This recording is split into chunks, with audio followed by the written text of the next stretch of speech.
Hey everybody, Big Toad here. Today I'm going to show you how I put a background on my Woolly Hippo. I'm going to start off using the edge of my pencil, the side, just to get the little structure there. What I'm doing is I'm drawing the shoreline because the Woolly Hippo is a mammal that goes in the water, like we talked about before. Now this is a rock, so I kind of outlined it real quick with the edge, and now I'm putting some more structure to that rock with the point, and I'll add some more shading, see, with the flat of my pencil, and put some contour on that rock. I think I'm going to make them right next to the shoreline, and we'll finish some more shoreline out there like that. And see, I put a little pebble there, and I'll shoot up a little bit of grass or twigs, another little pebble, and real subtle stuff. And I'll put a little shading in here, a little darker on that, and get my paper towel out so I don't smudge my drawing. Here I am adding some more detail shading to the rock. And so when you're doing backgrounds, it's you got to think about where your animal's living, or your creature, or the state, or where what's going on with your main drawing. And of course, like I've told you, this is a mammal that eats off the bottom of swamps and lakes and rivers, and so he's along the shore. So I'm making a shoreline here.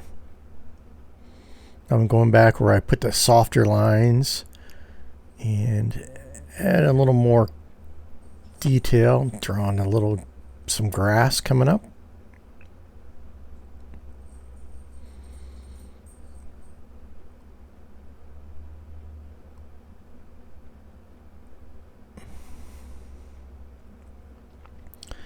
There we go, just clumps of grass, some taller, wider leaves.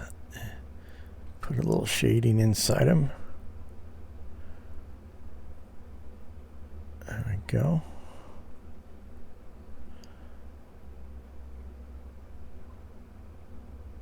Looks like some grass that would grow along the shore of a lake or a stream or a river. Now, I'm going to do the ground right around his foot. I'm going to make it slope away from his foot, like maybe he stepped and left a footprint when he stomped his big foot down. Maybe the ground was a little soft because it's close to the edge of the river.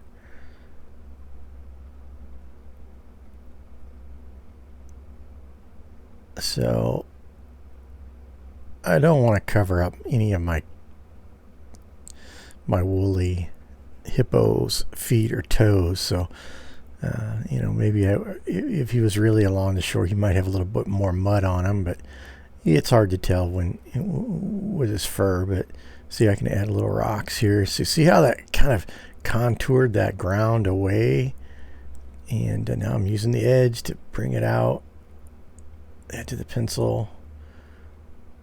Make a little ridge there in the dirt. Add a little rock there, a dark one. Okay.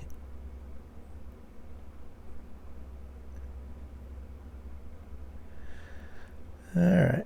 See, I just use the edge of my pencil, and I'm not trying to be precise. I'm creating shadows that I can come back in and add a little more detail to.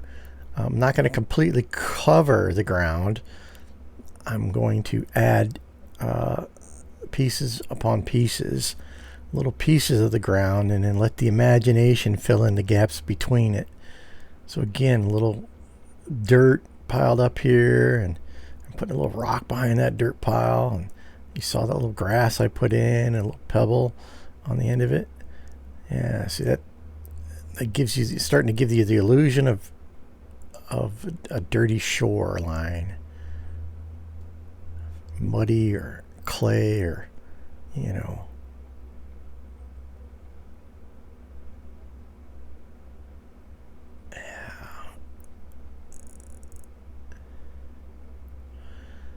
So use that edge of that pencil to lay out very lightly. And I'm not looking for any particular shape when I do it. I just do it a little bit and see what happens, and then I let my imagination take the shading, the little things that I draw with the edge of my pencil, and I let my imagination then see a shape that's there. Not trying to create a shape, although I know when I want something flat, or I want something round, or I want something to slope down or up, so I'll do that, but I'm not trying to force the little shadowy shapes that I make with the side of the pencil to look like something. That's what I use the point of my pencil for, to add details. See another clump of grass. This one's got a little bitty rock next to him. Yeah. Well, and you'll just see this landscape, this background just start to pop out. Yeah, put a little rock there, a little shading here to again create that illusion that there's dirt everywhere, and just your mind automatically fills in the gaps between everything, so you don't have to draw it. And if you drew it, it would overpower your main picture. It would overpower that woolly rhino if I overdrew the background. So you got to control the background so it doesn't just take over, and all of a sudden you lose everything in it. I can't put as much detail in the background as I do the main creature. So you see, just letting that edge of that pencil just create shapes and shadows.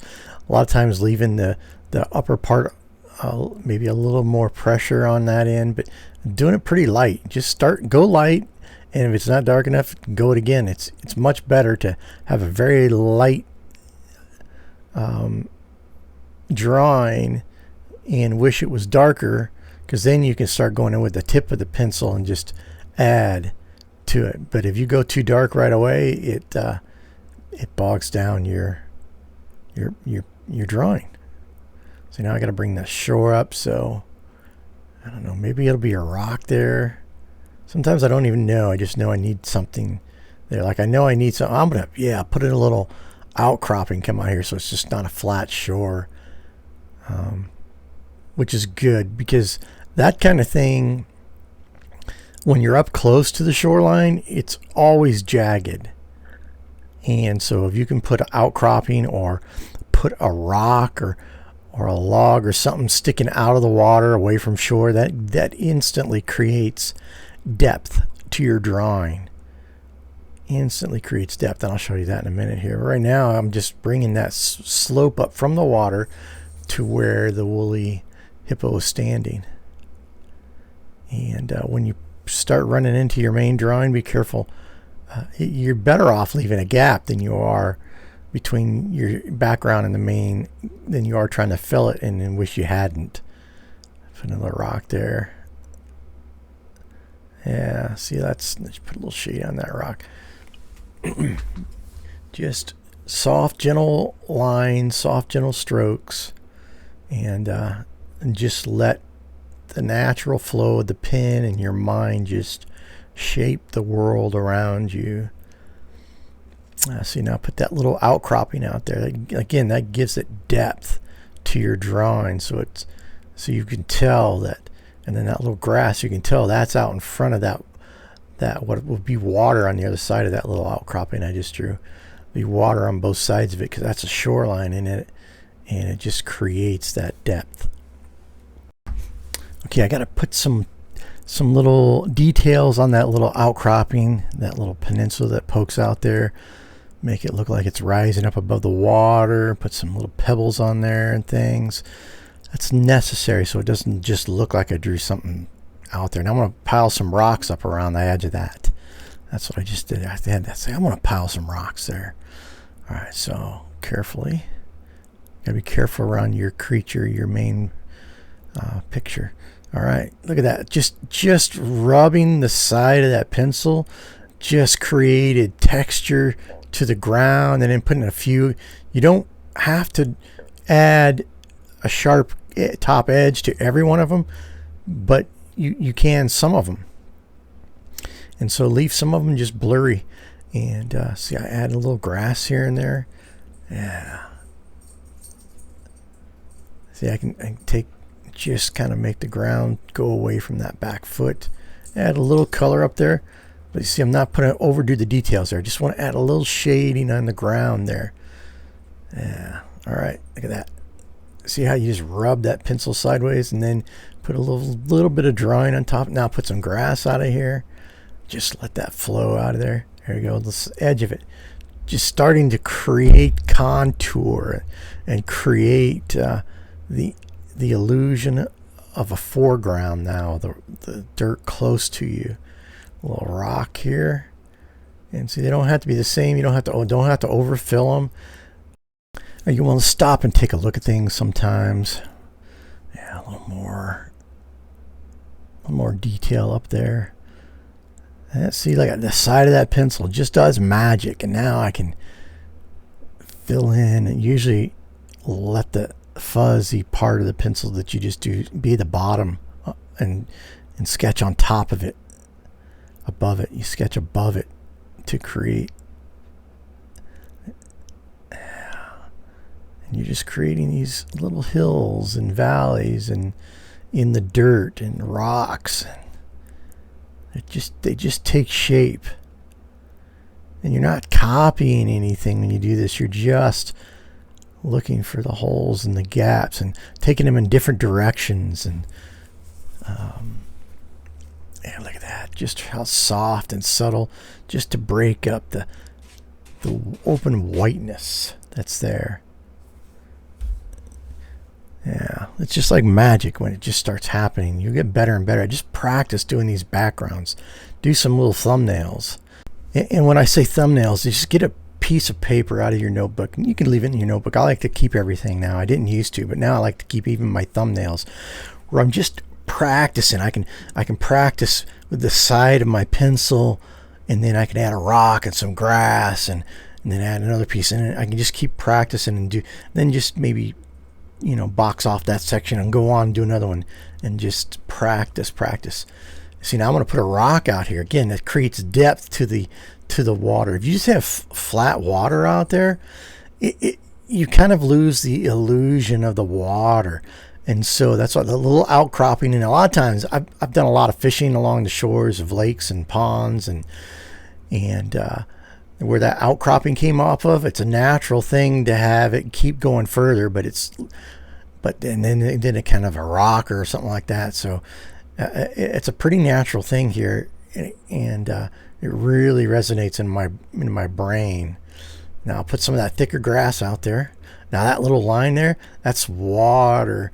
That shows the ripples in the water, and they kind of follow the shoreline. They follow the rock. And they don't have to be perfect, but there you go. You don't want to overdo those. Now, the other side of the hippo, I've got to bring out the same shoreline. I'm going to make it a little steeper over there for the sake maybe of the drawing. Put a nice rock there. See how quick you can do those rocks. Practice those rocks in your thumbnails. Practice a rock and then put it on a shoreline, or just put it in the dirt and draw that and make the rock be the center of it. And you can do little drawings. Like I said, you can take a full piece of paper and divide it up, draw a line down the middle of it a long ways, and then then break that up and draw lines up and down into 6-8 boxes and just do little sketches of rocks and background and filling it in like I'm doing here until you get this. Just becomes natural. It's so soothing to do this kind of work, because you're not really thinking. All I'm thinking about is where do I need detail. I'm not so much thinking about what the detail is, maybe the direction it goes, because I want to make sure all my background parts don't go the same direction. That's one of the keys, just to have it naturally flow from you, so going in different directions every time. Okay, you can see that shoreline then behind it, and now I'm going to add some ripple marks here along the shore. Yeah,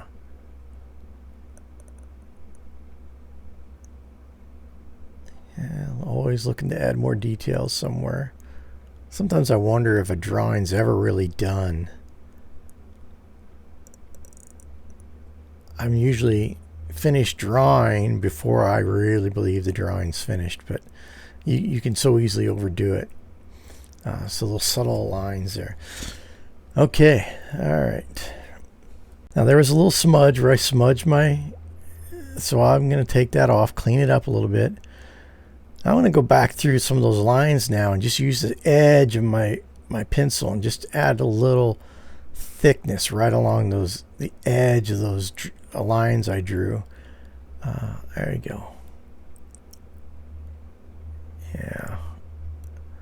Don't overdo it or go too dark on those, or they just look stupid. They should be very subtle. Now I'm going to do the thirds. You kind of break a lot of your stuff into thirds when you're doing these drawings. And so this is the back third. It's 2/3 of the way up the paper. It's that horizon, and it's the far edge of this lake. And while up close you see all the curves and junctures, the further you get, the flatter the edge of that lake will seem, because the further water is, it's flat. You go out in the ocean and that horizon is flat in every direction, because that's what water is going to do. So the further that water gets, the less of the shoreline, the jaggedness of the shoreline, and it's going to look like a flat, straight line shoreline. Now I'll turn my page a little bit so I can get a little better angle on these. So that's why that far shore can just be a straight line. And you say, oh, but what if there's a bay that goes in and out? It's still going to be a straight line, because the further it gets, the less evident those types of things become. So now I'm putting on some shadowy trees and shapes, because again, I'm creating distance. The further things are, the fuzzier they become, the less detailed they become, because your focus is on the face of that woolly hippo, and then you're going to eyes are going to go from that face up that dark back and sweep around to the legs and the feet, and really the background is there so it doesn't feel like he's just floating down in the middle of a white nothingness. So I'm going to be real subtle, real soft lines back there. I could have centered it. Now I'm putting shadow in the water. If you ever get out on a lake, you'll see that the trees in the distance, they reflect off the shore, they reflect off the water. And so that's what I'm seeing there. So I'm kind of lining up those shadows with the trees I've sketched in. And I'm going to add a few shadows in the water. And now some water lines up close. Don't have to do them far away, because you wouldn't really be able to see them. Now I'm going to add a little detail to these trees and shrubberies, so they stand out a little more, but not too much. I want the imagination of the mind to fill in the gaps of that tree line. It's dark and thick vegetation on that side of the lake.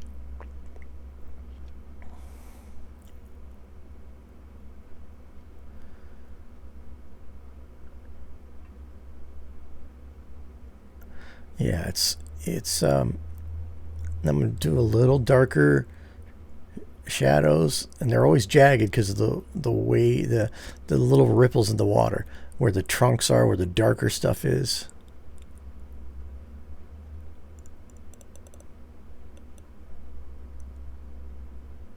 Just adding some little details, make them look a little less like blobs and more like trees. Big bushy trees and shrubbery along the edge, reflections in the water. And what is going to make this look bad is if I make anything too dark back there, or I try to get too precise with my pencil and I try to put too much detail. You kind of have to let the imagination take over for the background. You want people to look at it and say, oh yeah, that's the far shore and there's lots of trees over there, but you don't want them to marvel at the detail of those trees, because when you get that much detail, it's going to take away from what you want them to focus on, which is your woolly hippo. or whatever creature you put out there. So now the darker shadows in the water. Okay. A little darker up on top of that.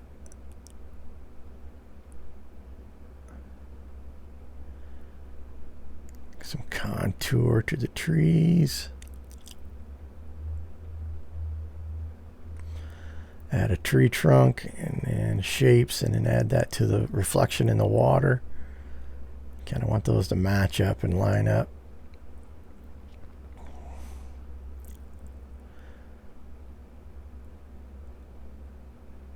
And I'll just fill in a little between some trees. Now I'm going to create the far background behind the kind of a ridge line behind the trees. And you can see I kind of already started it on both sides. So I'm going to go in and darken it up a little bit and begin to put contour and texture, and that's going to be way off in the distance, so I'm not going to have a lot of detail, but you'll be able to tell when I'm done that it's a hilly or a small mountain off there. Turn the page again. Let's see. Okay, I'm adding just the side of my pencil, not using the tip. I just want to very lightly leave that fuzzy line because I want things back here to be fuzzy, and I don't want to overcommit with heavy lines. See, I can put some in, but if you get really close and look, I'm not drawing a solid line. I'm kind of just tapping the pencil on there and leaving gaps. There's no solid line. There's just little marks that combine to make things up, so it gives it a fuzzy distance look. See, I'm adding hills to the side of the mountain. I've climbed mountains like this before out here where I live in the western United States.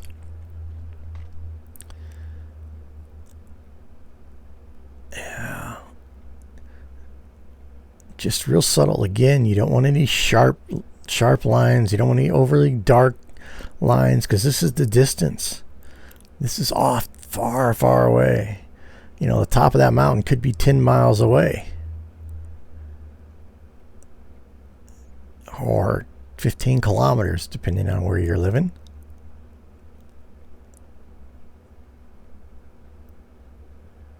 Yeah.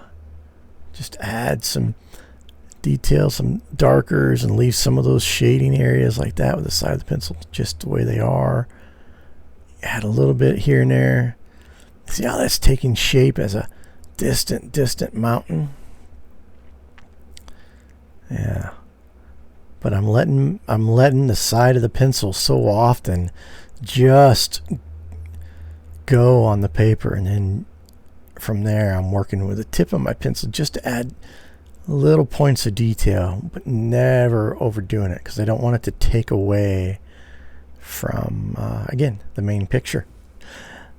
The Woolly Hippo. Okay, now let's do some clouds.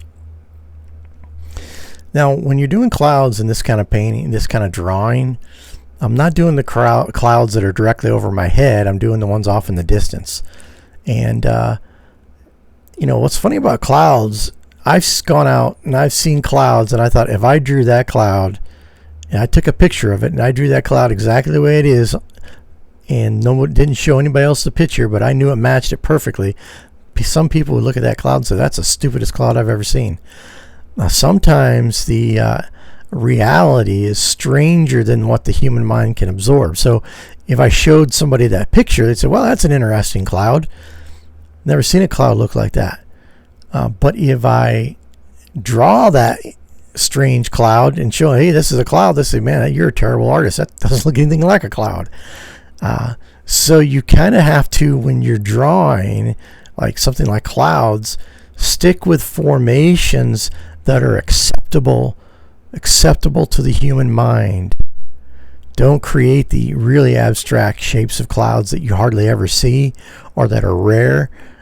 Try to incorporate types of clouds and the shapes of your clouds that your mind will accept. Otherwise, it'll draw too much attention to it.